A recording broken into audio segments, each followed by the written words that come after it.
Bu videoda hız ve vites ilişkisi hakkında bilgi aktaracağım size.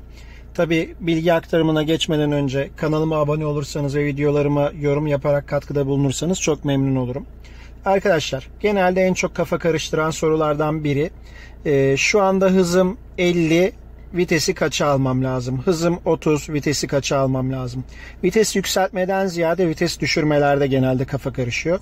Çünkü vites yükseltirken arabanın devir saatine bakıyoruz ya da sesini dinliyoruz, bağırmaya başlıyor, vites yükseltiyoruz falan. Ama düşürürken genelde kafa karışıyor. Konuyu şöyle özetleyeceğim. Araba yaklaşık 20 kilometrede bir vites yükseltmemizi ister ve 20 kilometrede bir düşürmemizi ister. Bu ne demek? Sıfırdayız şu anda. Vitesi 1'e alıp kalktıktan sonra hızımız 20'ye ulaştığında arabanın zaten sesi yükselecek. Devir saati neredeyse 2.5'a yaklaşacak ve aracım iyice bağırdığı için vitesi 2'ye atmam gerekecek. Sonra bir 20 kilometre daha ekledik. Hızım 40'a ulaştı. Araba 3. vitesi isteyecek.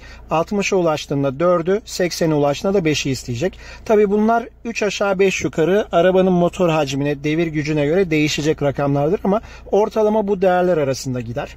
Ama diyelim ki vites düşüreceğiz. Yani trafikte 5. viteste 90 km hızla gidiyorduk. Bir anda yavaşladık. Hızımız 30'a düştü. Vitesimizi ne yapmamız lazım? Önce 4, sonra 3, sonra 2, sonra 1 falan böyle sırayla vites düşürmemize gerek yok arkadaşlar. Diyelim ki 90'la gidiyorduk. Hızımız yavaşladı ama durmadık. 30'a kadar düştü. Devam edeceğiz. Vitesimizi 5. vitesten direkt olarak 30 kilometre hangi vites aralığı? 20 ile 40 aralığı, yani 2. vitese düşürüp devam edebilirim. Bu kararı buna göre vereceğiz. Çünkü öğrencilerim çok soruyor. Hocam hızımız şimdi çok düştü. Vitesi kaça almamız lazım? Kaça düşürmemiz gerektiğini hızımıza göre karar vereceğiz arkadaşlar. Ta ki gözümüz iyice bunu algılayacak tecrübeye ulaşana kadar. Şimdi sırayla kalkışa geçiyoruz ve gösteriyoruz. Bakın arkadaşlar, hız saatine dikkat edin. 1. viteste kalkışımızı yaptık. Gidiyoruz. Bakın 2. viteste aracın sesi yükseldi. Devir saati 2.5'a dayandı. 2'ye aldık.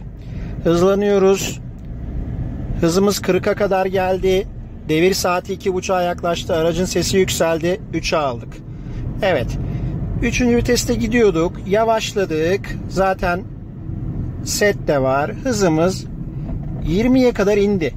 2'ye aldım. Öyle devam ediyorum. Yani 3. viteste 20 kilometre hızla arabayı zorlamıyorum arkadaşlar.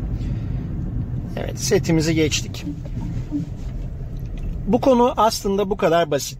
Umarım anlatabilmişimdir ne demek istediğimi arkadaşlar. 100 ile de gitsek, 80 ile de gitsek, 150 ile de gitsek. Fren yaptık, yavaşladık ama durmadık. Hızımız diyelim ki 50'ye düştü. Orada alacağımız vites 3'tür arkadaşlar. Hızımız diyelim ki 60'a, 70'e düştü.